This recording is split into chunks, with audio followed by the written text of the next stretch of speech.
Hello എല്ലാവർക്കും നമസ്കാരം. പുതിയൊരു വീഡിയോയിലേക്ക് സ്വാഗതം. നമുക്കിന്ന് ഈ വീഡിയോയിലൂടെ ബഡ്ജറ്റ് ഫ്രെയിമിംഗ് എന്താണെന്ന് മനസ്സിലാക്കാം. ഇതൊരു സബ്സ്ക്രൈബർ ആവശ്യപ്പെട്ടിട്ട് ചെയ്യുന്നതാണ്. ഇത് വളരെ സിമ്പിൾ ആയിട്ടുള്ള വീഡിയോ ആണ്. നമുക്ക് ഇതിനെപ്പറ്റി വിശദമായിട്ട് മനസ്സിലാക്കാം. വീഡിയോയിലേക്ക് കടക്കാം. Budget framing. നമുക്ക് ആദ്യം ബഡ്ജറ്റ് ഫ്രെയിമിംഗ് എന്താണെന്ന് മനസ്സിലാക്കാം.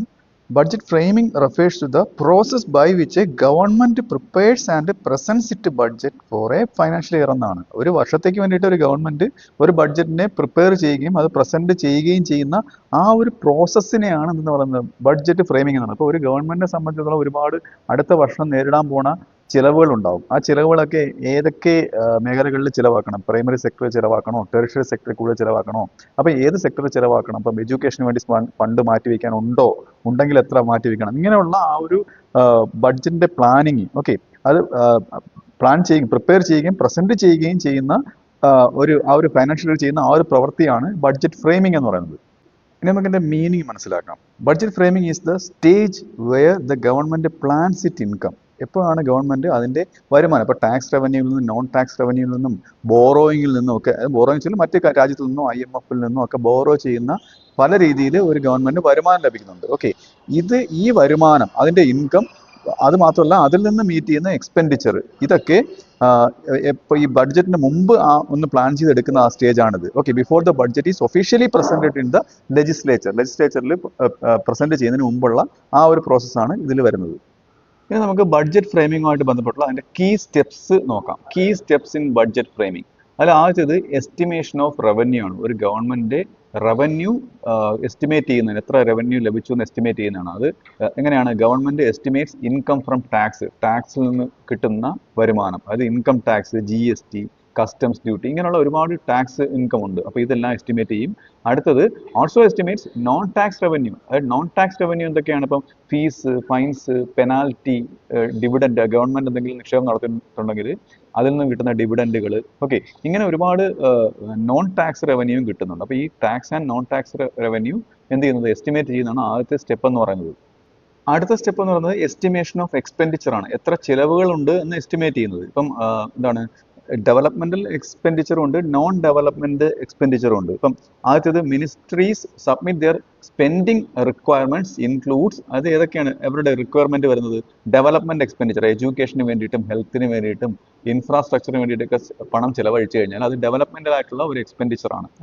ഇത് രാജ്യം ഡെവലപ്പ് ചെയ്യുന്നതിന് അത് ഉതകുന്ന രീതിയിലുള്ള ചിലവുകളാണ്. എന്നാൽ നോൺ ഡെവലപ്മെന്റ് എക്സ്പെൻഡിച്ചറും ഉണ്ട്. ഇപ്പം ഡിഫൻസിന് വേണ്ടി പണം ചിലവാക്കുന്നത്, അപ്പം സാലറീസ്, ഇൻട്രസ്റ്റ് പേയ്മെന്റ്, ഇങ്ങനെയുള്ള കാര്യങ്ങളൊക്കെ ഉണ്ട്. അപ്പം എന്തായാലും എക്സ്പെൻഡിച്ചർ ആണ്. അപ്പോൾ രാജ്യത്ത് നിന്ന് കടമെടുത്തു കഴിഞ്ഞാൽ അതിന് പലിശ അടച്ചേ പറ്റൂ, അല്ലേ? അപ്പം അതിനൊരു ടേം ഉണ്ടാവും, ഒരു രാജ്യവും പറഞ്ഞ ടേം ഉണ്ടാവും. ആ ടേമിനനുസരിച്ച് പലിശ തിരിച്ചടച്ചേ പറ്റൂ. അപ്പോൾ ഇതെല്ലാം ഡെവലപ്മെന്റിലേക്ക് പോണ ചിലവുകളല്ല, എന്നാൽ അത് ചിലവുകളാണ് താൻ. അപ്പം ഇങ്ങനെയുള്ള രണ്ട് ചിലവുകളും എസ്റ്റിമേറ്റ് ചെയ്യുന്നതാണ് അടുത്ത ഘട്ടം എന്ന് പറയുന്നത്. അടുത്ത സ്റ്റെപ്പ് എന്ന് പറയുന്നത് പ്രയോറിറ്റി സെറ്റ് ചെയ്യുന്നതാണ്. Setting priorities. അതായത് government decides which sector get more funds based on goals and needs. അതായത് ഏത് സെക്ടറിന് ഓരോ ഗവൺമെന്റിന്റെ ഗോൾസ് ഉണ്ടാവും. ഓരോ ആവശ്യം, ഫോർ എക്സാമ്പിൾ ഇപ്പം 5 year പ്ലാൻസ് ആണെന്നുണ്ടെങ്കിൽ അതിന്റെ ഗോൾസ് ഉണ്ടാവും. അപ്പം ഓരോ സെക്ടറിന് വേണ്ടിയിട്ടും എത്ര ഫണ്ട് വിനിയോഗം ചെയ്യണം എന്ന് തീരുമാനിക്കുന്നതാണ്. പ്രയോറിറ്റൈസ് ചെയ്ത് ഫണ്ട് സെറ്റ് ചെയ്യുന്നതാണ് അടുത്ത സ്റ്റെപ്പ് എന്ന് പറയുന്നത്. അടുത്തത് ഡ്രാഫ്റ്റിംഗ് ദ ബഡ്ജറ്റ് ആണ്. എന്നിട്ട് ഇങ്ങനൊരു ബഡ്ജറ്റ് എല്ലാം തീരുമാനിച്ചിട്ട് ഒരു ഗോൾ സെറ്റ് ചെയ്തതിന് ശേഷം the finance ministry compiles all estimates into a budget document. ഇതെല്ലാം കൂടെ ഒരു ഒറ്റ ബഡ്ജറ്റ് ഡോക്യുമെന്റ് ആയിട്ട് കമ്പൈൽ ചെയ്യും.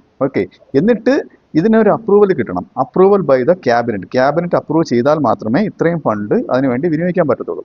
The draft budget is discussed and approved by the cabinet before presentation. ഇത് പ്രസന്റ് ചെയ്യുന്നതിന് മുമ്പ് എന്ത് ചെയ്യും? ഇത് ക്യാബിനറ്റ് അപ്രൂവ് ചെയ്യും. അങ്ങനെയാണ് ഒരു ബഡ്ജറ്റ് പാസ്സാവുന്നത്. ഇനി നമുക്ക് ബഡ്ജറ്റ് ഫ്രെയിം ചെയ്യുന്നതിന്റെ പ്രാധാന്യം മനസ്സിലാക്കാം. Importance of budget framing. അതിൽ ആദ്യത്തേത് helps in efficient allocation of resource. അതൊരു രാജ്യത്തെ റിസോഴ്സ് എഫിഷ്യന്റ് ആയിട്ട് അലോക്കേറ്റ് ചെയ്യാൻ സഹായിക്കുന്ന ഒന്നാണ് ബഡ്ജറ്റ് ഫ്രെയിമിംഗ് എന്ന് പറയുന്നത്. അടുത്തത് it reflects government policies and priorities. അതായത് ഏതൊക്കെ മേഖലകൾക്ക് ഗവൺമെന്റ് പ്രാധാന്യം കൊടുക്കുന്നു, പ്രയോറിറ്റി കൊടുക്കുന്നു, ഗവൺമെന്റ് പോളിസി, ഇതെല്ലാം ഒരു ബഡ്ജറ്റ് ഫ്രെയിം ചെയ്യുമ്പോഴത്തേക്ക് റിഫ്ലക്ട് ചെയ്യുന്ന കാര്യങ്ങളാണ്. അടുത്തത് aims to maintain economic stability and growth. ഒരു രാജ്യത്തിന്റെ എക്കണോമിക് സ്റ്റെബിലിറ്റിയും ഗ്രോത്തും മെയിൻറ്റെയിൻ ചെയ്യുന്നതിന് ലക്ഷ്യം വെച്ചുള്ളതാണ് ഒരു ബഡ്ജറ്റ് ഫ്രെയിമിംഗ് എന്ന് പറയുന്നത്. അപ്പോൾ ഇതൊക്കെയാണ് ഇതിന്റെ പ്രാധാന്യങ്ങൾ, ബഡ്ജറ്റ് ഫ്രെയിമിങ്ങിന്റെ പ്രാധാന്യങ്ങൾ. നമുക്ക് ഇന്ത്യയിലെ കാര്യം നോക്കുകയാണെന്നുണ്ടെങ്കിൽ budget framing is mainly done by the ministry of finance. അതായത് മിനിസ്ട്രി ഓഫ് ഫൈനാൻസ് ആണ് ബഡ്ജറ്റ് ഫ്രെയിമിംഗ് കണ്ടക്ട് ചെയ്യുന്നത്, നടത്തുന്നത്. Final budget is presented by the finance minister in parliament.